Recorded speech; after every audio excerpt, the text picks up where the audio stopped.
नमस्कार, आदाब, सत श्री अकाल, जय भीम, जोहार। मेरा नाम है नवीन कुमार। ईरान से बड़ी खबर आ रही है।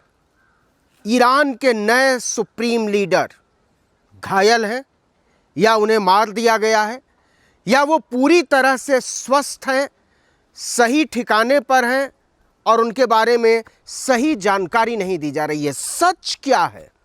लेकिन इजराइल ने जो दावा किया है उसने पूरी दुनिया को हैरानी में डाल दिया है। बात ही ऐसी है।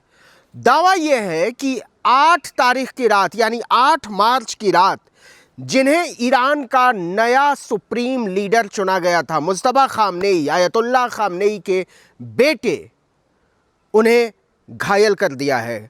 ऐसा दावा किया है इजराइल ने। टाइम्स ऑफ इजराइल नाम के अखबार ने यह दावा किया है और कहा है कि हमने इजराइल के नए सुप्रीम लीडर को घायल कर दिया है।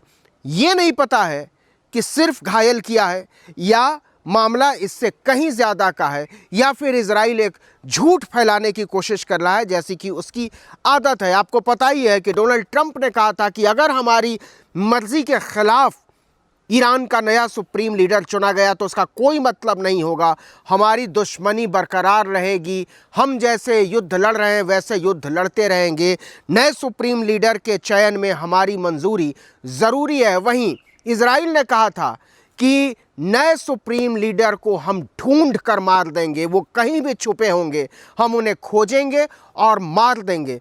तो क्या ईरान के नए सुप्रीम लीडर मुस्तफा खामनेई के साथ कोई हादसा हो गया है? क्या वो सिर्फ घायल है या बात इससे कहीं ज़्यादा की है, बात इससे कहीं ज़्यादा चिंता की है? ये सवाल पूरी दुनिया में गर्म हो रहा है। चीन ने तत्काल प्रभाव से इसकी निंदा कर डाली और कहा कि जिस तरीके से इजराइल ने हमला करने का दावा किया है ईरान के नए सुप्रीम लीडर पर, वो निहायत शर्मनाक है, हम उसकी निंदा करते हैं। वहीं ईरान ने प्रतिक्रिया देते हुए कहा है कि उसने जिस तरीके से पड़ोसी देशों पर हमला बोला है वो उसकी मजबूरी है, क्योंकि वो अमेरिका का साथ दे रहे हैं और उसने जो कुछ भी किया है वो अपनी आत्मरक्षा में किया है। उसने कहा कि हम ये पूरी लड़ाई ही मजबूरी में लड़ रहे हैं, ये लड़ाई हम पर थोपी गई है, ये जंग हम पर थोपी गई है, हम किसी भी तरीके से इस जंग में पड़ना नहीं चाहते थे लेकिन हमको ज़बरदस्ती इसमें घसीटा गया। तो तुर्की, साइप्रस और अजरबैजान पर हमले से इनकार कर दिया है ईरान ने। उसने कहा कि जो भी ये हमला हुआ है इसके बारे में हम नहीं जानते, हमारा हाथ इसमें नहीं है, इसका जवाब दूसरे देशों को देना चाहिए, उन हमलावर देशों को देना चाहिए जो ईरान को लगातार निशाना बना रहे हैं। उसने कहा कि ये लड़ाई उसकी पसंद नहीं है, हम मजबूरी में ये लड़ाई लड़ रहे हैं, हम पर थोपी गई है। विदेश मंत्रालय के प्रवक्ता इस्माइल बधाई ने एक प्रेस ब्रीफिंग की और कहा कि ये पूरी जंग हम पर थोपी गई है। जब उनसे सीज़ फायर के लिए मध्यस्थता की संभावना के बारे में पूछा गया, आप जानते हैं बार बार मध्यस्थता की बात उठ रही है।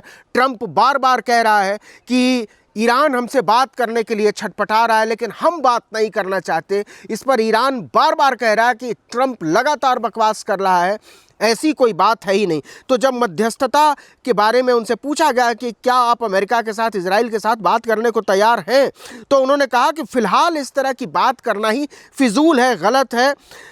इस समय सैन्य टकराव जारी है और ऐसे में देश की रक्षा के अलावा किसी दूसरे विषय पर चर्चा करना सही नहीं है। उन्होंने कहा, विदेश विभाग के प्रवक्ता ने, कि पूरी दुनिया जानती है कि इस जंग की शुरुआत ईरान ने नहीं की थी और जिस तरीके से अमेरिका ने और इजराइल ने ईरान पर हमला बोला और हमारे सुप्रीम लीडर को शहीद कर दिया, उसके बाद हमारे पास इस युद्ध को लड़ने के अलावा, इस पर आगे बढ़ने के अलावा हमारे पास कोई रास्ता नहीं था, तो हमने कोई हमला नहीं किया, ईरान ने कहा। इसी बीच टाइम्स ऑफ इजराइल ने एक खबर दी कि ईरान के पूर्व supreme leader Ayatollah Ali Khamenei के बेटे मुस्तफा खामनेई घायल हो गए हैं। उन्हें गुजरी रात ही ईरान का नया सुप्रीम लीडर बनाया गया था। तो आपको पता ही है कि 35 साल से ईरान की सर्वोच्च सत्ता पर काबिज थे अली खामनेई। 28 फरवरी को अमेरिका इजराइल के हमले में उनकी मौत हो गई थी, उनके पूरे रिहाइश को उड़ा दिया गया था। अमेरिका ने दावा किया था कि उनके साथ 28 और टॉप लीडर्स ईरान के मारे गए हैं। आपको पता ही होगा कि आयतुल्लाह 1989 में रूहुल्लाह ख़ामनेई के निधन के बाद ईरान के सर्वोच्च नेता बने थे। 1979 में इस्लामिक क्रांति के बाद, मतलब इस्लामिक क्रांति जब हुई थी उसके बाद शाह मोहम्मद रज़ा पहलवी को हटाया, तो उसके बाद ख़ामनेई ने इस्लामिक क्रांति की और उसके बाद ईरान के सुप्रीम लीडर बने। उसके बाद की कहानी अब जानते हैं, लेकिन आप जानते हैं कि ईरान के इस्लामिक कानून के मुताबिक सुप्रीम लीडर बनने के लिए आयतुल्लाह होना ज़रूरी है, यानी कि सुप्रीम लीडर का पद सिर्फ एक धार्मिक नेता को ही मिल सकता है। तो ईरान में 37 साल से सबसे ताकतवर रहे ख़ामनेई के निधन के बाद से उनके बेटे मुस्तफ़ा ख़ामनेई को सुप्रीम लीडर चुना गया था, ऐसी खबरें आई थीं। लेकिन अब इज़राइल ने दावा किया है कि हमने उनको भी घायल कर दिया है, लेकिन इज़राइल ने ये नहीं बताया है कि कितना घायल किया है, ये भी नहीं बताया है कि कैसे घायल किया है, और ये भी नहीं बताया है कि कहाँ घायल किया है। और इस हमले में, जिस हमले का वो दावा कर रहा है कि उस हमले में हमने नए सुप्रीम लीडर को घायल कर दिया है, उस हमले में और कितने नेता ईरान के घायल हुए हैं या मारे गए हैं, कितनी इमारतों को नुकसान पहुंचाया है, ईरान ने अभी तक इसके बारे में अपनी तरफ से कोई स्पष्टीकरण नहीं दिया है और ये भी नहीं कहा है कि हम इसको कैसे ले रहे हैं। तो उसने अभी तक इस हमले को न स्वीकार किया है और ना ही इससे इनकार किया है। तो इस बीच जंग के जो 7 बड़े अपडेट्स हैं वो ये हैं कि अमेरिका, इजराइल और ईरान की लड़ाई में 6,668 सिविल इलाकों को निशाना बनाया गया है, 5,535 घरों पर हमला हुआ है, 1,765 इजराइल के लोग घायल हुए हैं, अभी तक 1700 से ज़्यादा मौतें हुई हैं, कम से कम 65 स्कूलों को नुकसान पहुंचाया है इजराइल और अमेरिका के हमले में। लेकिन जो इससे ज़्यादा बड़ी बात है वो ये कि अमेरिका की धाक ख़त्म हुई है।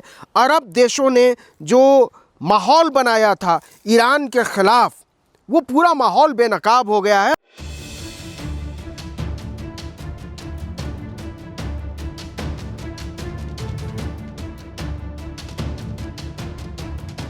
इस वीडियो में इतना ही, लेकिन अगर आपने आर्टिकल 19 इंडिया को अब तक सब्सक्राइब नहीं किया है तो फ़ौरन कर लीजिए, बेल आइकॉन दबाइए, घंटी जैसी आकृति लाइक कीजिए और कमेंट करके बताइए हमारा वीडियो आपको कैसा लगा।